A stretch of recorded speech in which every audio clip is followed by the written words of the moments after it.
Imagine a game where you could be anyone, do anything, and talk to people hundreds of miles away. That's what VRChat is, or at least tried to be. A game that redefined VR completely.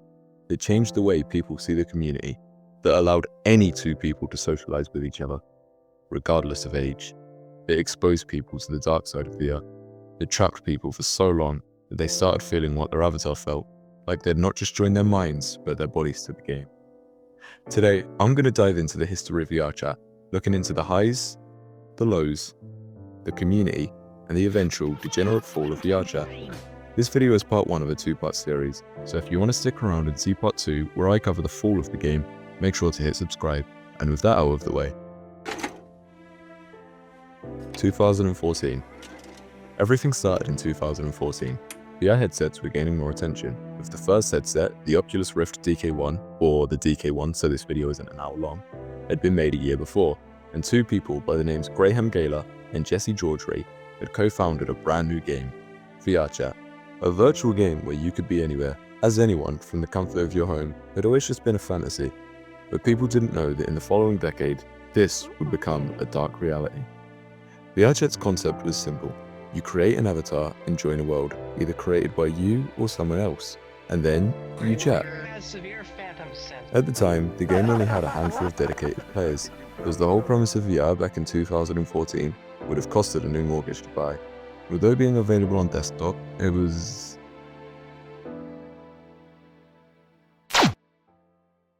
In 2015, VRChat was slowly growing, although the UI was a little... The player base wasn't bothered, as the game was constantly having brand new worlds being made from different kinds of media. Speaking of media, this was the first year they added a projector screen, where you could play custom media through a screen and watch it with other people in VR. Although not being released until the next year, the Vive had been announced in March of 2015. The difference between this headset and the DK1 was that you could move in real-life player space. That's right, the first VR actually didn't have room-scale tracking. As a matter of fact, it didn't have any cameras on it at all. This was massive for the VR community, and as a consequence, for VRChat as well. In 2016, with the release of the Vive in April, hype around VR was massive. Any video on YouTube that was posted about Job Simulator pretty much exploded immediately. Looking back on it, I can't believe people would pay like $2,000 to pretend to have a job. Anyway, on April 11th, support for the HTC Vive was released, and later, worlds like Vive Park, Portal Tag, and Avatar Spotlight were released. Why did I pick out these specific games? These had 3 core values that every other game in the rest of VRChat's history would follow, and that defined what VRChat could end up becoming. Vive Park was a hangout room, a chill place to socialize with other people. People you know, or maybe a stranger from like Albania or something. Portal Tag was more of a game. You had a set task to do. Unlike Vive Park, the main focus wasn't to socialize by talking, but by playing games. And finally, Avatar Spotlight was a game where you'd discover avatars. These typically have a selection of avatars you can become, and have a mirror so you can see yourself. Throughout the rest of the year, they added some other small things like hand gestures, eye tracking, the notorious launchpad, which was called the quick menu at the time, and friending other players. Overall, this ended up being a pretty decent year for VRChat.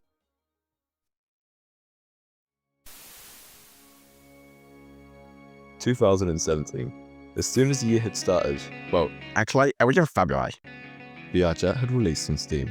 This made the game easier to create content in return, giving the game more publicity. Later this month, VRChat had added a feature that many people should use a lot more today: the mute button. Please learn to use this feature, people. No one wants to hear your mouth breathing into a mic. Later in the year, they released a couple more updates that, at the time, were innocent, that in future would lead to some of the worst things VR has ever seen happen.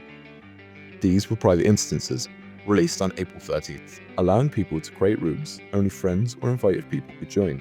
Completely innocent on paper, but would lead to some crazy things happening. And full body tracking, a really cool feature in VR that, well, tracks your full body. Not really that bad of a feature in future. If you enjoy watching jiggly pixels dance, I don't judge. Not much else happened throughout the rest of the year, but soon, the game would see one of the biggest spikes in popularity in VR history.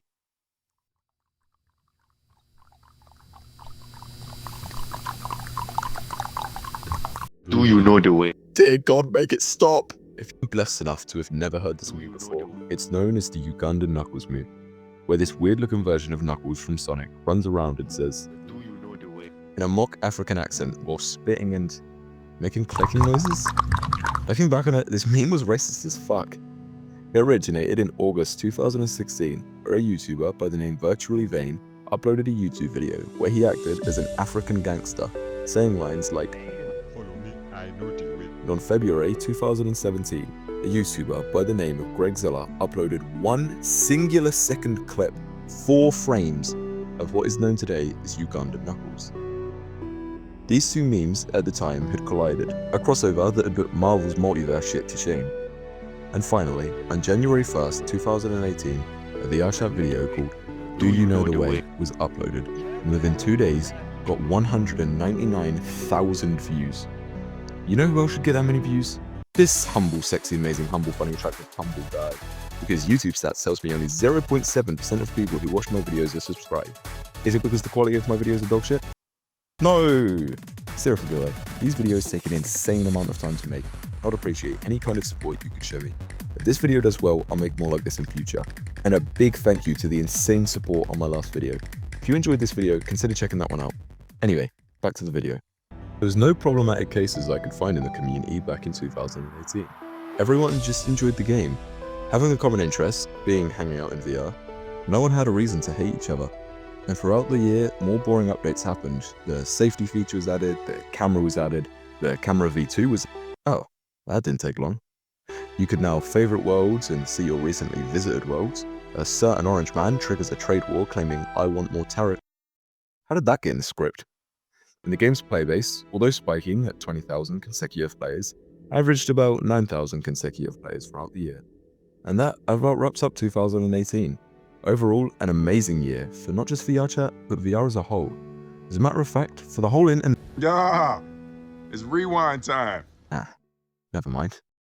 2019. Although being popular, the VRChat community was limited to people who could afford a VR, which at the time would have been around $2,000. This led to a younger audience not being able to play the game due to the insane price. That was until May 21st, 2019, with the largest headset being the DK2, remember from the start of the video? Oculus was falling behind in the VR game, and with Valve dominating the PC market, Oculus decided to create a standalone headset. Not only was it much cheaper than a Valve, you also didn't need a PC to play it. This led to more people having access to VR, and part of that being a younger audience. This led to a divide in the VR community, literally. A lot of games and avatars couldn't and still can't be accessed to people playing on the Quest. This wasn't just because the Quest wasn't powerful enough to run these on a standalone. At the time, people had started to discover more recreational activities. This part of the community was incredibly small at the time though, and didn't become a problem until later down the line.